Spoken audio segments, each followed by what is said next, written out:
Dominika ya 5 ya Kwaresma, na mama kanisa siku hii ya leo anatutafakarisha kwa ujumbe wake wa matumaini makuu kabisa, tukisema kwamba na akituambia kwamba kuna maisha baada ya kifo. Tuseme kuna maisha baada ya kifo. Na maisha baada ya kifo haya ni kwa wale walioamini na kumsadiki Kristo. Tunaona katika somo la kwanza, katika mafundisho tunayoyapata ni kutoka kwa nabii Ezekieli sura ile ya 37 mstari wa 12 na kuendelea, ambapo Ezekieli anakuwa kiungo cha matumaini katika maisha ya wana wa Israeli ambao walikuwa uhamishoni Babeli, walikuwa uhamishoni Babiloni, na hawa walikuwa wamekata tamaa kabisa. Walikuwa maisha yao yamekuwa magumu kabisa, kwa sababu kwanza wamepoteza utambulisho wao kama wana wa Israeli, kwa maana walikuwa wanaitwa watumwa ama wakimbizi, maana walichukuliwa mateka Babiloni.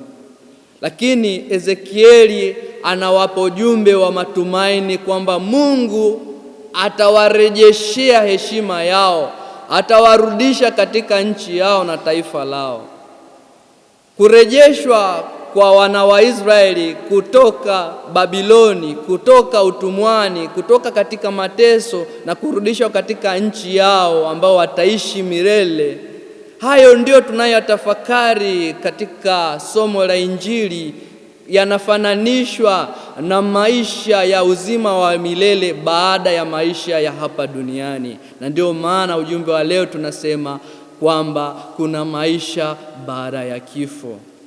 Tunasikia katika somo la Injili Kristo anaenda kumfufua Lazaro, na kwa ujumbe huu anaotuambia siku hii ya leo anatukumbusha kwamba katika maisha yetu, taabu zetu, raha na furaha zetu za mwili za hapa duniani ni za kupita tu, bali maisha yetu ya kweli ya dumuyo milele ni katika yeye ambaye anatupa ule uzima. Na haya tunaambiwa kwamba anapewa ujumbe kwamba ndugu yako, rafiki yako umpendaye amefariki, hawezi na hakwenda, akachelewa kidogo. Kuchelewa kule ni kwa ajili ya mapenzi ya Mungu, kwamba wale ambao wanaona wakapate kusadiki, wale ambao walikuwa wafuasi wake wakapate kusadiki kwamba kama yeye kweli ndiye Kristo aliyetumwa na Mungu. Nasi katika maisha yetu ujumbe huu unatukumbusha kuwa watu wenye subira, kwa sababu katika mateso yetu, katika mahangaiko yetu, katika taabu zetu, wakati mwingine tunafikia mahali pa kutaka kukata tamaa. Lakini tunaambiwa leo Kristo anasema haya yote yalitokea kwa sababu ya mapenzi ya Mungu. Kumbe hata sisi katika mahangaiko na mateso yetu, wakati mwingine Mungu hajibu kwa haraka kama vile tunavyotamani atujibu, kwa sababu ametutumia kama chombo chake cha wengine waone, waseme kumbe huyu mtu wa sala, pamoja na sala ameumwa lakini hajakata tamaa. Je, mimi? Kwa hiyo unatumika kama chombo kuamsha imani na matumaini kwa wengine. Je, uko tayari kuvumilia katika hayo na umsubirie Mungu akujibu? Lazima tumtegemee Kristo. Na Kristo anamfufua Lazaro. Lakini katika kumfufua Lazaro, hapa tunaalikwa kutafakari jambo lingine ambalo lazima tuwe na ushiriki katika hii kazi ya ukombozi. Lazima tukubali tushiriki fumbo hili. Tunaambiwa akamwita Lazaro kuja nje. lakini Lazaro bado alikuwa amefungwa katika miguu na mikono yake na sanda, na bado alikuwa na leso usoni.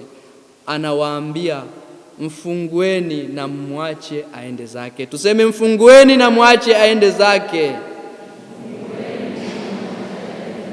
Kumbe hata bado tunapokuwa tumepokea zile sakramenti, tunapokuwa tumefunguliwa, bado sisi kama jamii ya Wakristo, sisi kama jamii ya watu wa Mungu, tunapewa kazi ya kuwafungua na wengine, kuwaachilia ndani yetu. Wakati mwingine watu wengine hatuumwi, wala hakuna cha presha wala sijui magonjwa gani. Wakati mwingine ni mambo tuliyobeba hatujataka kuachilia. Tunaambiwa tuamfungue na tumwache ende zake. Wakati mwingine hata mtu alishaamua kubadilika na akaenda kukijiongea kiti kile cha kitubio na akatubu, lakini sisi bado tumemfunga, hatutaki kumwachia. Ndugu zangu, tujitafakari katika haya. Na Kristo anatuonyesha kwamba Mungu yuko pamoja nasi wakati wote. Na ndio maana katika sala yake tumesikia, Baba, ninakushukuru kwa kuwa unanisikia, na ninajua kwamba unanisikiliza siku zote. Kumbe katika mahangaiko yetu, huu ujumbe unatukumbusha kwamba tuendelee kumtumainia Mungu. Mungu anatusikia siku zote. Na unaona Kristo analia na wale ambao wanaomboleza. Anatuonesha kwamba naye anashiriki mateso yetu, si kwamba Mungu haoni. Tupate matumaini. Lakini katika yote, ufufuo wa Lazaro unatukumbusha kwamba sisi katika maisha yetu hapa tunapita, katika Kristo ndipo tutapewa maisha ya umilele yasiyoisha. Na hayo maisha ya umilele tumeshayaanza sisi kama Wakristo wa Katoliki. Siku tulipobatizwa tulipewa taa, tuliwasha ule mshumaa, ile nuru ya Kristo tutembee nayo mpaka tufike, na tukawekewa kitambaa cheupe kwamba tutembee katika hali ya utakatifu, hali ya usafi. Na hayo ndio Mtume Paulo katika barua yake siku ya leo, barua hii anawatuma kwa Warumi sura ya 8 mstari wa 8 na hadi wa 11, anatuonyesha kwamba maisha ya kimwili, mahangaiko na furaha zake na kila kitu chake ni cha kupita. Maisha ya kweli, maisha ya uzima ni maisha yaliyojazwa Roho Mtakatifu, yaani maisha ya umilele.